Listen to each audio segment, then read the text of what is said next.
Welcome and thanks for joining us. Our guests today are retired Air Force General Peter Haney, the President and CEO of SES Government Solutions, and retired Vice Admiral Lyle Behan, a strategic advisor to SES. And General Haney, why don't we start with you?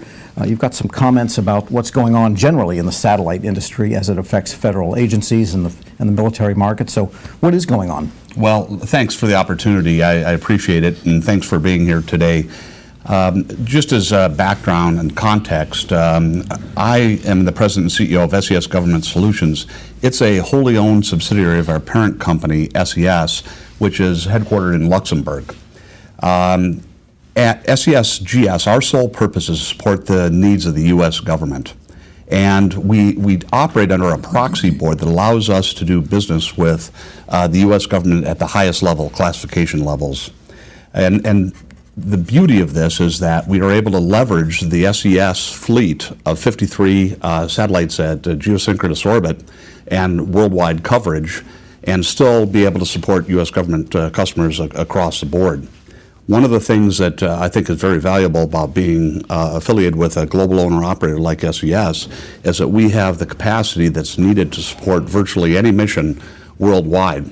We're also a primary stakeholder or shareholder in O3B, a mid-Earth orbit capability that is very high throughput, very low latency, and this is going to be a game changer in the very near future. So I can talk a little bit more about that as well. Second, SES, we are able to leverage SES's overall fiber and teleport infrastructure that supports the missions worldwide. So this is really a first-class capability that we have. We support Army, Navy, Air Force, Marine Corps, other government agencies, and have very proud of our heritage of over 30 years in doing that.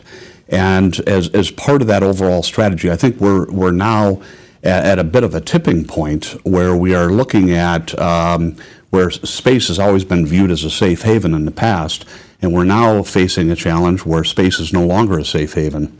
And it's going to force us to look at things differently and force us to go ahead and develop capabilities that are support the U.S. government and the ability to operate through challenges that we may face in space. In fact, I would like to just turn to Admiral Behan for a moment and have him maybe elaborate on the idea of space not being a safe haven anymore. Yeah, maybe you could elaborate on the physical dangers of satellites and communications, and also I imagine there's a cyber danger also these days.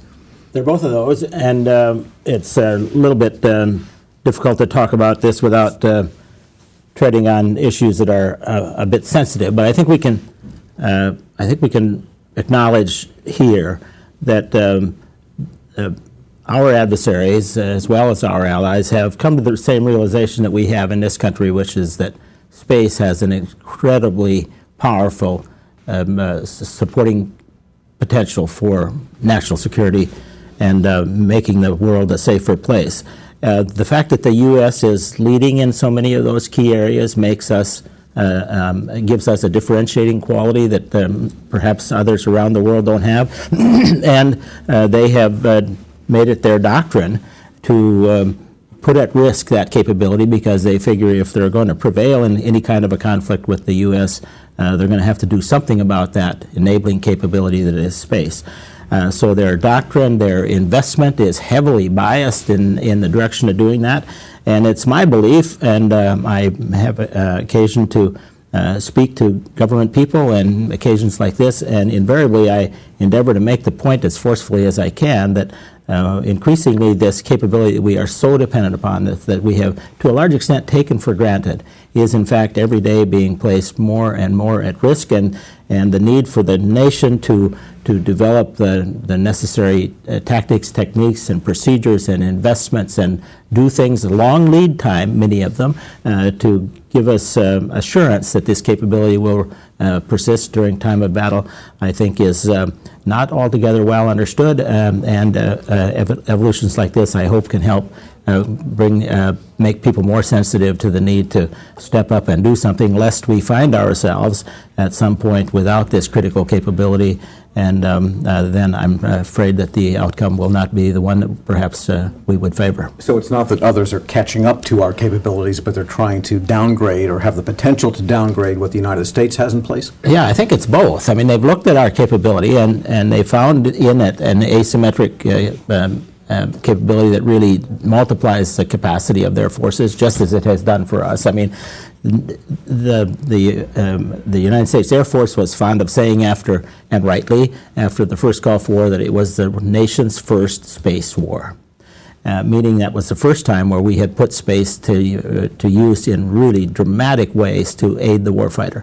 The world noticed, and to a great extent they have copied, and in many cases almost cloned our capability for themselves. Now, they haven't reached the same level of dependency perhaps that we have, but they recognize its potential and they're investing there, and then correspondingly, while they're building their own capability, they're building the capacity to denigrate ours.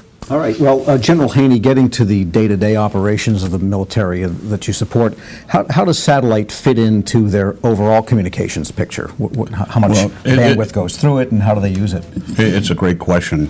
I think you had a member from Defense Information Systems Agency here prior to this discussion, and they were talking about the amount of bandwidth that's leased by the U.S. government on various owner-operators like SES satellites. And their estimate is somewhere around 8 gigahertz of capacity, which is a very significant amount of capacity today. However, that's actually significantly down from just a few years ago, where we were closer to 11 or 12 gigahertz of capacity was being leased.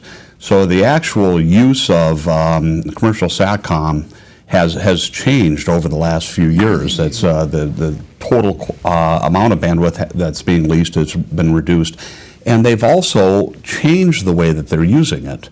The U.S. government now is moving much more towards managed services, where in the past they just had bandwidth only, up and down to the satellite and within the theater and the beam. Now they want from point A to point B, everything in between covered as in terms of the overall service. So they're changing the way that they're using the capabilities, and they're also reformulating the overall deal structures for Army, Navy, Air Force, Marine Corps, and where they're operating. So we're in Iraq, we're no longer in Iraq, we're in Afghanistan, we're still in Afghanistan, but but we do not have the same number of troops, so they're changing the formulation. We're now back in Iraq trying to support ISIS and ISIL responses, so there's a bit of a change there. So there's this ebb and tide that's happening in terms of changing. So in other words, you can't infer from the reduction in how much they're leasing. It could be fewer ships, fewer brigades, fewer battalions, and fewer Air Force wings. Yep. Not just that they're using it less, but there's lesser of them to use it. Well, what I would say is that our forward deployed forces have been reduced. The interesting thing is when that happens, they go back to garrison or go back to their home base, and they have to train and they have to test like they're going to deploy and actually use these services. So we've actually seen an uptick in the capacity demand over the United States, where we have our forces that are training and testing.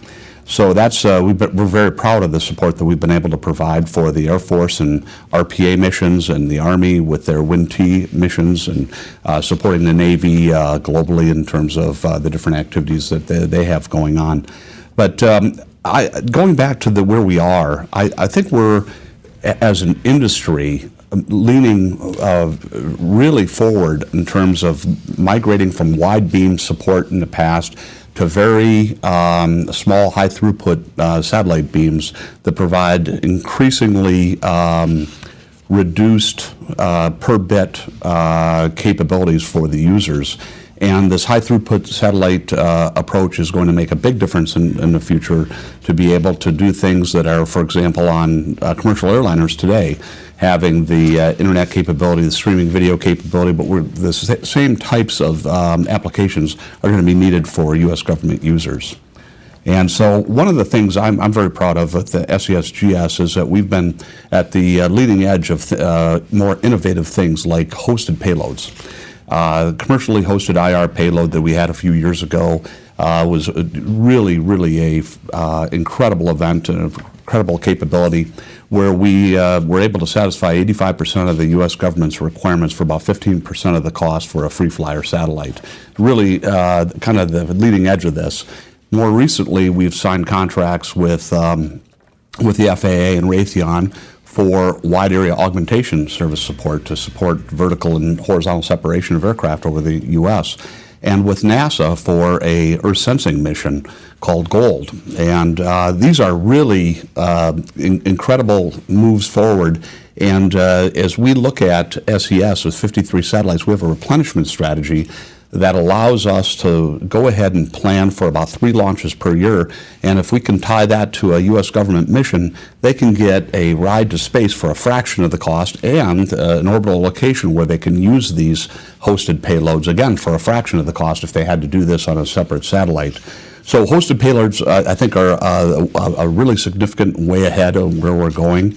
Another thing that I would like to see is, as a former U.S. government leader, senior leader, I'd like to see the U.S. government buy SATCOM differently. I would like to get away from spot market leasing and have them purchase the capabilities, much like they did on Pathfinder 1. We're the proud owner of the Pathfinder 1 contract and supporting AFRICOM now.